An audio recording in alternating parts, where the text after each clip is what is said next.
Hello everyone, this is our group presentation for the tutorial task for this week.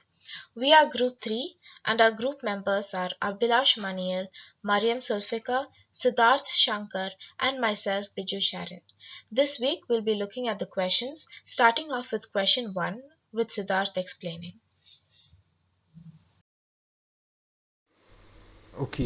So now we're going to tackle the first question. Define investment, discuss the overall purposes people have for investing. So basically, investment is the money income that a person currently has is greater than what the person wants to consume. So that extra money is saved. Now, what a person does is instead of holding on to these extra savings, the person spends it on for consuming a larger amount of money in the future. So now this excess of present consumption between the higher future consumption is what is investment. Now, why investment is important is because it is to gain a given value of money that can overcome the investor's time value of money, the inflation rate on top of investment lifespan, and a premium on uncertainty.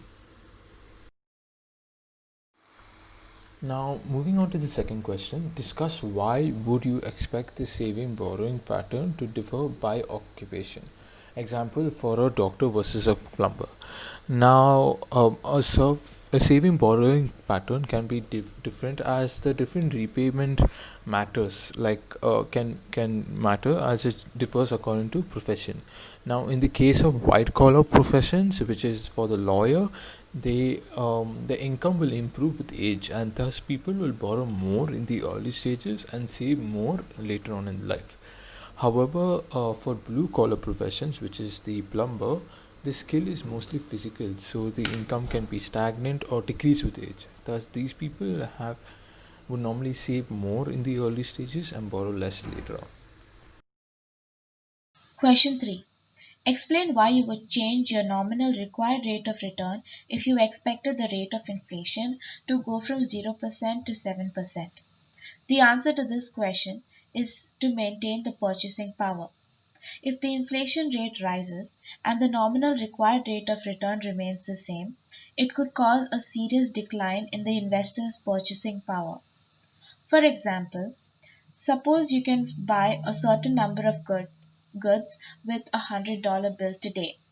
It wouldn't be the same case a year from now. An investor would require $120 to purchase the same number of goods as he did with a $100 bill today. Question 4 asks us what is meant by the phrase time value of money. Time value of money refers to the idea that a dollar today is worth more than a dollar in the future. This may be because of many reasons, such as inflation rates and other factors that go into valuation of the dollar value. The two main formulas used in calculating the future value of money and the present value of money are as shown in the picture. Question 5 asks us to explain the three components of an asset's required rate of return. The required rate of return has three parts: risk-free rate, risk premium, inflation risks. The risk-free rate is the compensation that an individual or an investor demands for deferring consumption.